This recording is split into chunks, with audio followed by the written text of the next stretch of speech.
back to Vicky Rose Goes Vegan. I'm your hostess. I am Nikki Rose, and today we will be making the cauliflower soup. Now, I don't know if you are accustomed to making soups. A lot of people, when they think about soups, they automatically think about Campbell soup. For example, canned soup, or frozen soup, or soup from a restaurant. And I know some people are intimidated when it comes to making soups. They think, oh, what am I going to use for bouillon? I don't have any bouillon cubes at home. One young lady just wrote in on one of our vegan Facebook pages and said she's allergic to something in her bouillon cubes. So today, I just want to give you some good news. You don't really need to go out and buy special bouillon cubes. I find that bouillon cubes make your soups always taste the same. They're so overpowering, whatever they're using, and it's really just not needed. Bouillon is a French term for a soup that was made with beef broth. It was a clear soup, and it was clarified with egg whites. And if you want to just, in modern terms, get a definition or hold on what bouillon means, it just means like flavored water. It's that simple. You're just flavoring some water, you're enhancing it with nice herbs and spices. And so today, I just like to talk about that. Not only that, you really just need a good fat. We're going to be using olive oil because bouillon cubes are just basically a whole bunch of salt and fat. And garlic. Sorry. And garlic. How could I forget? So the point that I'm trying to make here is that you don't have to even make a bouillon, a vegetable bouillon. Bouillon. I used to do it when I was young. I used to cook up some celery, carrots, onions, bay leaves, thyme, parsley, black peppercorns, and boil that. And trust me, sometimes what happens is celery is so strong, it just overpowers everything else that you're putting in there, and all your soups taste like celery soup. Not only that, if you're going to be adding like curry powder or garam masala powder, it already has like beautiful things like bay leaves, turmeric, coriander, thyme, pepper, and all those nice spices that you like. It's already like combined in the powder. Your olive oil will release its natural flavors that you get. And so, like I said, making your own at home, not really necessary. If you're making a vegetable soup anyway, the water was just going to take on the flavor of the vegetables that you're going to be using anyway to make the soup. So save yourself some money, time, and trouble. Use that money that you're saving on buying bouillon to buy an expensive sea salt that's going to change your whole life and give your life all the flavor it needs to make any kind of soup. So, and if you were ever intimidated by soups, please don't be, because like I said, all we're doing today is we're going to saute some onions, add that garlic to it, add our seasonings to it, put the cauliflower in there. We're going to just cover the cauliflower just to the minimum with water. And then we're going to puree that soup, and you're going to have a creamy, textured cauliflower soup. And then we're going to roast some pumpkin seeds and sunflower seeds, grind them up, and use that as a garnish. It doesn't get any simpler than that. You don't want to put the seeds, you don't have time for the seeds, chop up some parsley or any of your other favorite herbs and use that as a garnish. So let's get started. I hope I've made my point clear. Bouillon is basically just some fat and some salt or a whole bunch of other herbs, and if you use them, you will find that your soups always taste like the bouillon that you're using.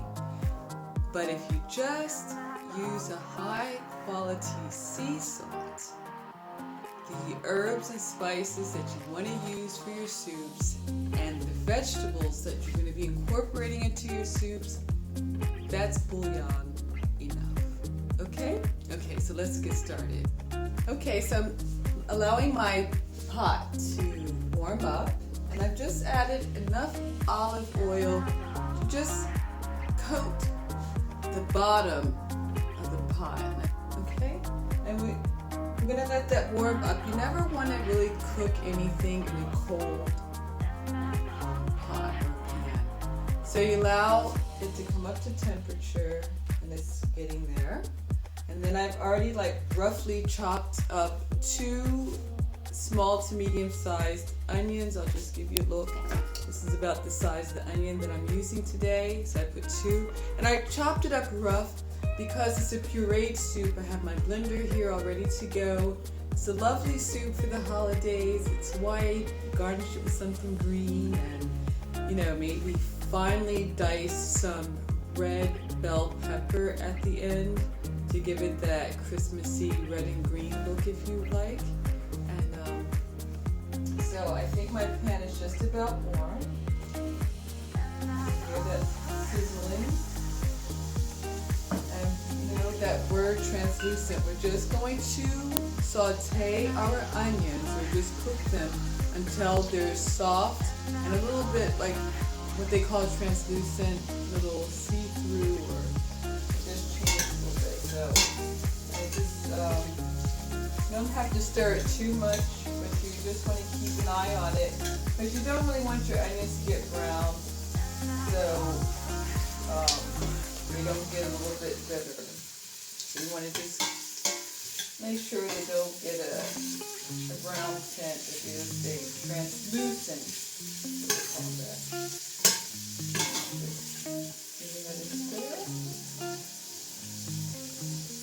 And I'll just show you what else I have going on here. I have a teaspoon of curry powder, a teaspoon of garam masala, a half a teaspoon of thyme, and 2 cloves of crushed garlic.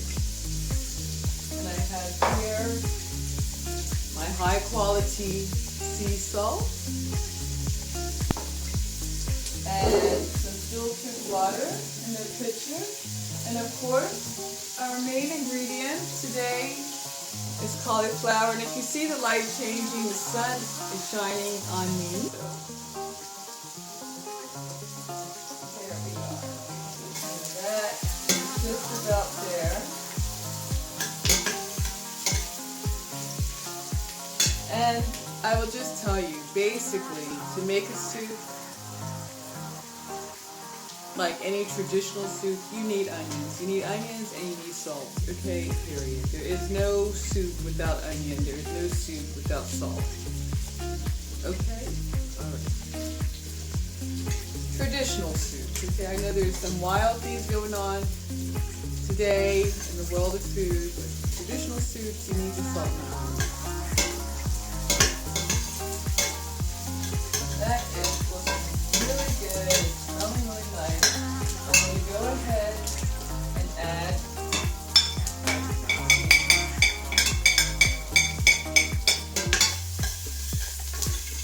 which gives us our bouillon. And it smells delightful. Okay? And you just a chance to release all its flavor. If we've done, now we're going to add our cauliflower.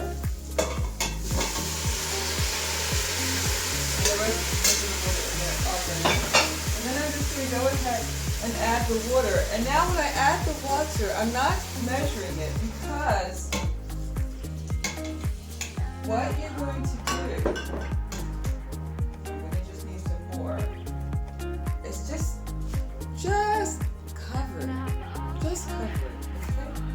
And what that does, you won't need any other thickener. Then then we're going to add a teaspoon. I always like to start off with a teaspoon, depending on how big my pot is. I'm going to start off with this wonderful, high quality. Did I mention it was high quality? High quality sea salt. And it's a shame you can't smell how wonderful. You know, if somebody came in right now, first thing they would say to me, oh, it smells so good. Okay. So basically, I'm stirring this around. I'm trying to get that salt around. So you want to know if you have enough salt in your soup already. Now go ahead and taste your broth or bouillon.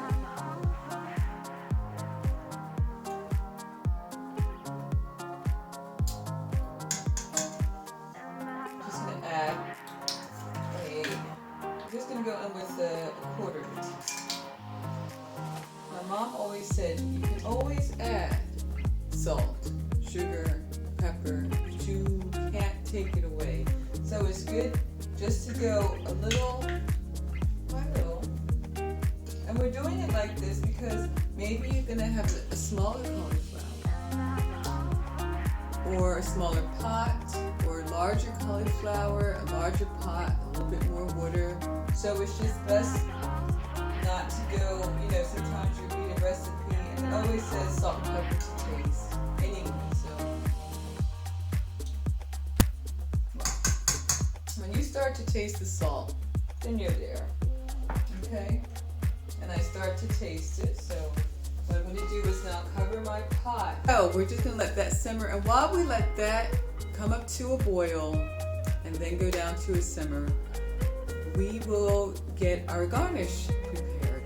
So I'm getting my pan warm. I have some green pumpkin seeds and I have some sunflower seeds. They're both organic. I do like to use organic seeds and nuts whenever possible just because they get sprayed on very heavily. I think we talked about that in one of my other videos. My pan is warm. And I try to use just the minimum amount of oil. And I have my pan on like 8, but I'm going to take it down to number 6. Because you really don't, again, you don't want these to burn either.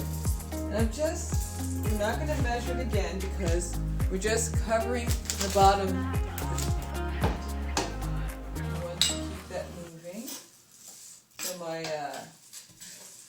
this is going really fast. I'm just going to turn it off. Because, like I said, I don't want them. So I'm just going to keep turning it really fast. And I'm going to add some salt. I'm taking a pinch here. So, nice thing about most garnishes is it not only makes the plate look better, but it also enhances the flavor. Yeah, it's kind of like popping a bit, really good with oil. And because it looks really oily, I'm going to add some more.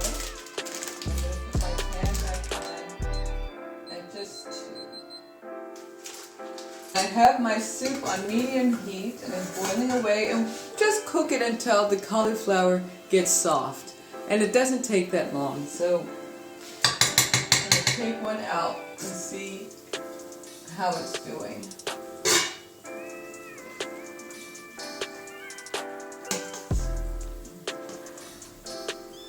I can get one. And it still smells delightful. It just, when I touched the flowerette there, it just fell apart. So, okay. Used my freshly ground peppercorns.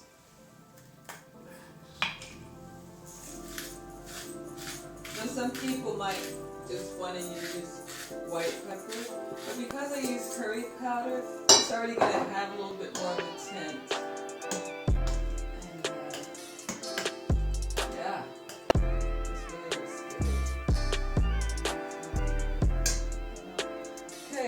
turn off everything, we are almost where we need to be. I'm going to just put my soup in the blender and show you my end result.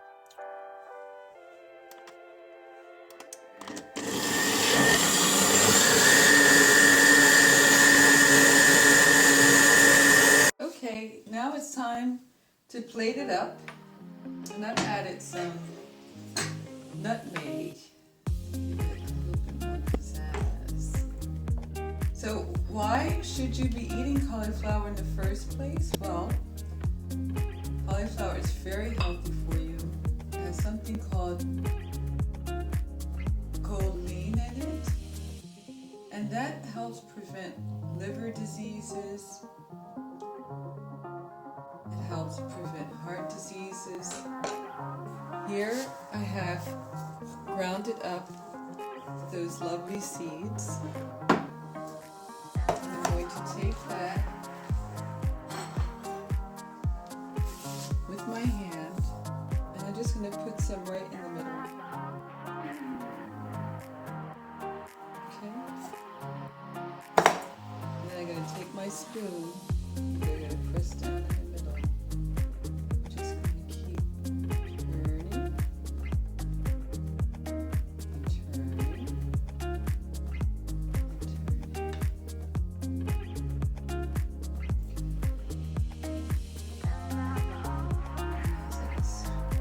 Like a speckled effect.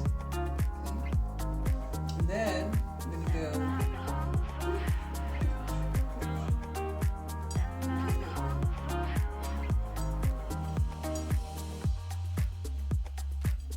just around the board.